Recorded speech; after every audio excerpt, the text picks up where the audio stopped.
Hi, this is Sandhya. இன்னைக்கு நம்ம என்ன பார்க்க போறோம்னு பார்த்தீங்கன்னா, நிறைய ஹேர் ஸ்டைல்ஸ் வந்து நம்ம ரெகுலராக பண்ணிகிட்டே இருப்போம். டெய்லி ஒரு ஹேர் ஸ்டைல் பண்ணிட்டு போகணும்னு எல்லாருக்குமே ஆசை இருக்கும். ஒரு சிலருக்கு ஒரு சில ஹேர் ஸ்டைல்ஸ் மட்டும்தான் சூட் ஆகும். நம்மளோட ஃபேஸ் கட்டுக்கு தகுந்த மாதிரி ஹேர் ஸ்டைல்ஸ் சூஸ் பண்ணி நம்ம ஸ்டைல் பண்ணும்போது நம்மளோட லுக் வைஸ் இன்னுமே பெட்டராக இருக்கும். இப்போது நம்ம ஜென்ரலாக என்ன பார்க்க போகிறோம்னா, ஃப்ரண்ட்டில் ஒரு பஃப் எப்படி வைக்கிறது. ஃபோர்ஹெட் குட்டியாக இருந்தாலும் சரி, இல்லை பெரிய ஃபோர்ஹெடாக இருந்தாலும் சரி, ஜென்ரலாக பஃப் வச்சாலே பார்க்குறதுக்கு வந்து ரொம்ப அழகாக இருக்கும். அதை எப்படி எடுத்து வைக்கிறதுன்னு நிறைய பேருக்கு தெரியறதில்ல. ஸோ வந்து நான் உங்களுக்கு ஒரு சிம்பிளாக ஒரு எக்ஸாம்பிள் சொல்கிறேன். ஃபஸ்ட்டு நம்ம சென்ட்ரு பார்ட்டிஷன் எடுத்துக்கணும். முடி நல்லா எடுத்துட்டு ஆயில் இல்லாமல் சென்ட்ரு பார்ட்டிஷன் எடுத்துக்கணும்.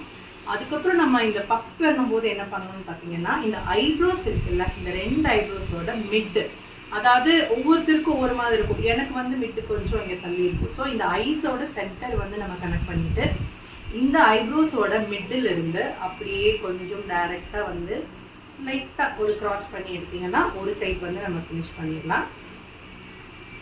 இந்த ஹேர் நம்ம எடுத்துட்டு இங்கே இருக்கிற ஹேர்லாம் நீட்டாக வந்து நம்ம கோம் பண்ணி விட்டுருணும்.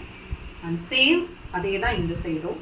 இப்போ ஒரு சைடு எடுத்துட்டு நம்ம பார்க்கலாம், நமக்கு இந்த அளவு ஓகேவா இல்லை இன்னும் கொஞ்சம் எடுத்தால் நல்லா இருக்குமான்னு நம்ம ஃபேஸ் வந்து வச்சு செக் பண்ணிவிட்டு, அண்ட் இந்த சைடும் அதே மாதிரி ஐப்ரோஸோட மிடில் இருந்து கரெக்டாக எடுத்தோன்னா 2 சைடும் ஈவனாக வந்து நமக்கு கொஞ்சம் ஹேர் கிடச்சிரும்.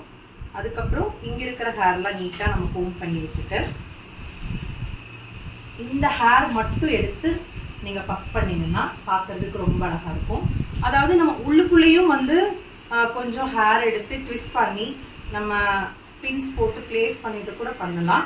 இல்லை எனக்கு ரொம்ப அந்த மாதிரியெல்லாம் வேண்டாம், சும்மா பார்க்குறதுக்கு அழகாக பஃப் இருக்கிற மாதிரி இருந்தால் போதுன்னு நினச்சிங்கன்னா இந்த மாதிரி பார்ட்டிஷன் எடுத்துகிட்டு உங்களோட ஹேரோட பேக் சைடில் குட்டியாக இப்படி ஒரே ஒரு ட்விஸ்ட் பண்ணிங்கன்னா உங்களுக்கு இந்த இடத்துல பஃப் வந்து அழகாக வந்துடும்.